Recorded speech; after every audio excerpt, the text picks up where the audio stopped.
Depois do vídeo anterior, em que eu trouxe aqui a polêmica da empatia, eu percebi que fevereiro talvez seja um mês de grandes polêmicas. O vídeo de hoje nós vamos falar de autoestima. Se polêmica hoje em dia, ultimamente, é discordar do outro, e se estamos, de certa forma, questionando ou ampliando o ponto de vista do senso comum, existe sim uma grande tendência de que isso se torne polêmica. Mas, se for assim, sem polêmica, eu acho que eu nem saio de casa. Então, roda a vinheta.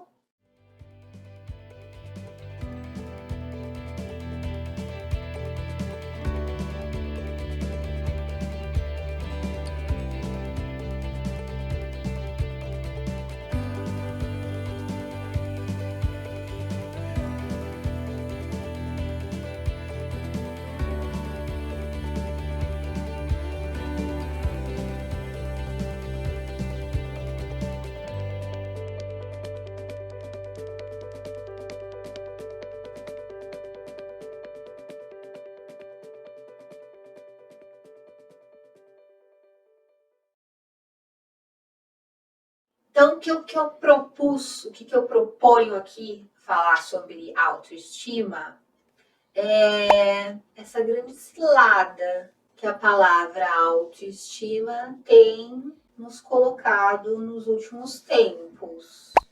Normalmente essa palavra tem circulado muito nos discursos sociais, né? Então, repetidamente nós ouvimos ou as pessoas nos cobram, né? É preciso que você tenha autoestima, como essa palavra auto significasse algo independente, que caminhasse sozinho, que não tivesse interdependência com o contexto exterior ou com qualquer outra pessoa. Nos cobram essa tal autoestima como se ela brotasse, não sei de onde, para alguns acho que brota, sabe-se lá. Mas essa tal autoestima é uma cilada, porque ninguém te conta que você tem autoestima hoje porque alguém te amou no passado. O que isso significa, Denise? Significa dizer que para você ter isso que as pessoas nomeiam hoje de autoestima, um amor próprio, um amor de autopreservação, digamos assim, um amor que é independente do amor do outro, uma estima que é independente da estima do outro, então é uma estima que não espera do outro. Para que exista isso, se é que exista isso numa completude, acredito que não, e vou te explicar por quê, já que estamos num vídeo de polêmica mais uma vez, para que você tenha esse tal amor próprio tão clamado nos dias de hoje, a sua história constituinte, essa que nós vira e mexe falamos dela aqui, então essa sua história pregressa que te antecede ou que te marcou nos primeiros anos da sua história de vida, neste momento alguém precisou dedicar, alguém precisou amá-lo para que hoje você tenha constituição psíquica, um eu fortalecido, digamos assim, que o possibilite este amor. Nesta afirmação de que para que você tenha amor próprio hoje, foi obrigatoriamente necessário que alguém o tenha amado, eu vou me valer de uma história, de um experimento que aconteceu durante as guerras, principalmente na Segunda Guerra Mundial. Com o advento da guerra, da Grande Guerra, muitas crianças se tornaram órfãs. Os pais morreram e as crianças ficaram sem os pais.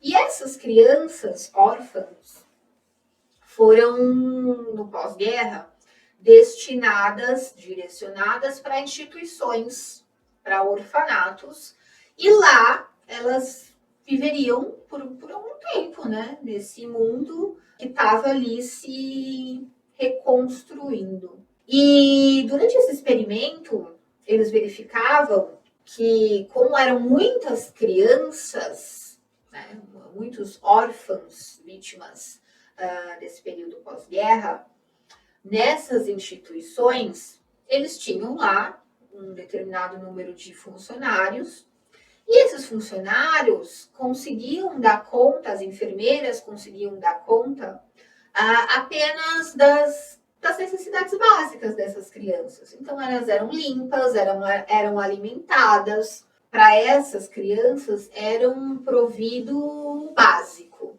Como tinham muitas crianças, muitos sobreviventes, pouca mão de obra, o que essas pessoas conseguiam fazer era isso. E com o passar do tempo, foi verificado nesse experimento que as crianças que, apesar de terem todo esse aparato de sobrevivência garantido, no entanto, elas não tinham afeto.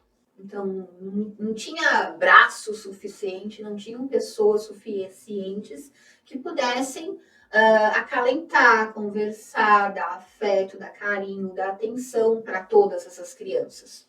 Então, apesar do básico, a falta de afeto fez com que muitas crianças morressem. Então, o que eu quero dizer com isso? Por mais inóspito ou difícil que a sua história possa ter sido, então a sua história constituinte, essa dos primeiros anos da sua vida, em algum momento ou de algum jeito você teve mais que o básico. Você teve mais que o alimento, mais que a garantia de limpeza, mais que a higiene do sono. Então, por mais, eu não estou aqui julgando, fazendo nenhum tipo de julgamento, e não estou colocando nessas afirmações juízo de valor, o que é bom, o que é ruim.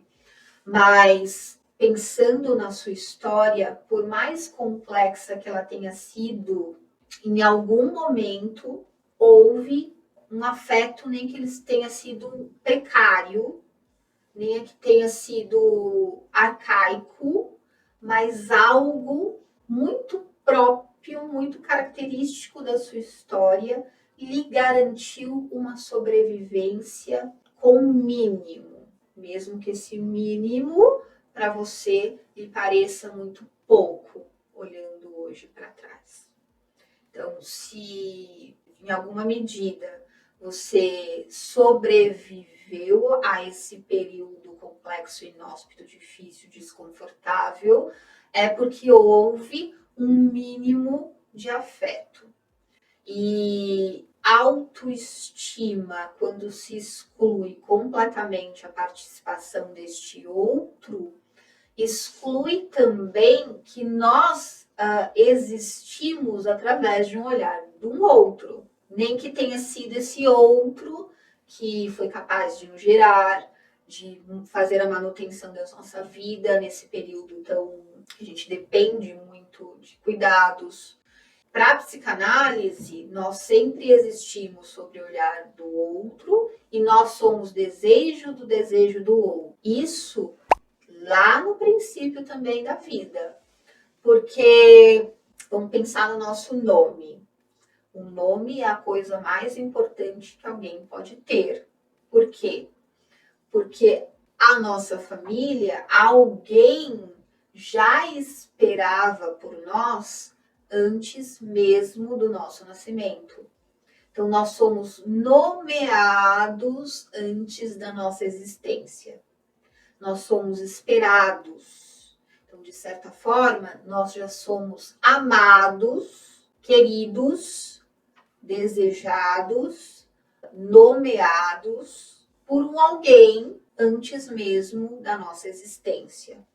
E aí algumas pessoas me perguntam, mas comigo não foi assim, porque a minha mãe ou os meus pais não quiseram a minha existência ou questionaram sobre a minha existência. Alguém ou algo supriu essa ausência. Então, algo ou alguém fez ali o papel de cuidador ou dessa função materna. Por isso que na psicanálise a gente fala de função materna e não necessariamente a mãe. Então, alguém ou algo cumpriu essa função de desejar por você, de amá-lo, de dedicar afeto à sua existência, além da garantia de sobrevivência. Então, o grande engodo do que as pessoas chamam hoje de autoestima é essa pegadinha do malandro, onde se exclui a participação do outro, nomeando que autoestima é uma completa independência, quando não é. E aí nós estamos falando, então, de histórias, ou dessa história pregressa, que aparentemente ou é sentida, percebida desse modo complexo. Mas a gente não pode esquecer que o inverso também é verdadeiro. O excesso também pode ser prejudicial numa formação constituinte.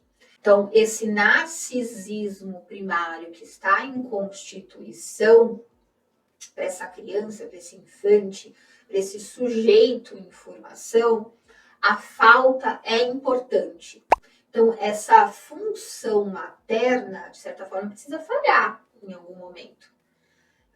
Essa criança precisa perceber que existe falta, e falta a gente vai entender mais para frente, que significa entender que eu não posso ter tudo, e é justamente por não ter tudo, pela impossibilidade da completude deste tudo, que eu vou criar alternativas criativas e desejar sempre um desejo que se movimenta. Eu quero alguma coisa, consigo, e isso vai, os desejos vão se movimentando, vão se atualizando. Então, é importante para a criança que essa falta esteja marcada, de certa forma, durante essa formação. Freud tem uma passagem muito interessante durante a sua teoria, que ele narra a imagem de um dos seus netos, e a criança está com um carretel, está com um brinquedo, e está longe da mãe, e com este brinquedo ele simboliza a ida da mãe indo embora. Então ele pega, acho que era um carrinho, um carretel de linha, se não me engano, e ele joga e traz, ele joga e traz, ele joga e traz. Para a teoria freudiana, chama fordar. Para Freud, vendo tudo aquilo, era a criança simbolizando uma mãe que ia e voltava, ia e voltava. Então, é preciso que a criança perceba que não pode ter esta completude, que a mãe vai falhar, que a mãe vai embora e vai voltar, que uma falta vai se constituir. Inclusive, para que ambos, tanto essa mãe ou essa pessoa que faz essa função materna, quanto para a criança, para que ambos, para que essa dupla tenha também autonomia. Um outro ponto importante, e aí eu vou me valer de uma outra autora, teoria também da psicanálise, que é da Melanie Klein, que ela fala da ambivalência, mostrando que o mesmo seio que é bom também é um seio mau. Então, essa criança tem os cuidados que precisa ter, então ela vai chorar, vai exigir aqueles cuidados, e criança é esse, como dizia Lacan, é um monte de carne em que demanda através do choro. Então, a criança chora e espera que tenha o seu desejo atendido ali de imediato. Num determinado momento, essa criança precisa se deparar com uma falta. Então, a mãe, por exemplo, não vai conseguir atender essa criança naquele exato momento. Sei lá, tá precisando fazer comida, vai trabalhar. Então, o trabalho é um grande dispositivo que marca essa falta para a criança. Então, o retorno ao mercado de trabalho pós-licença maternidade é um bom termômetro, diria, para marcar essa falta. Então, a criança por algum motivo, não vai ter as suas necessidades atendidas de imediato.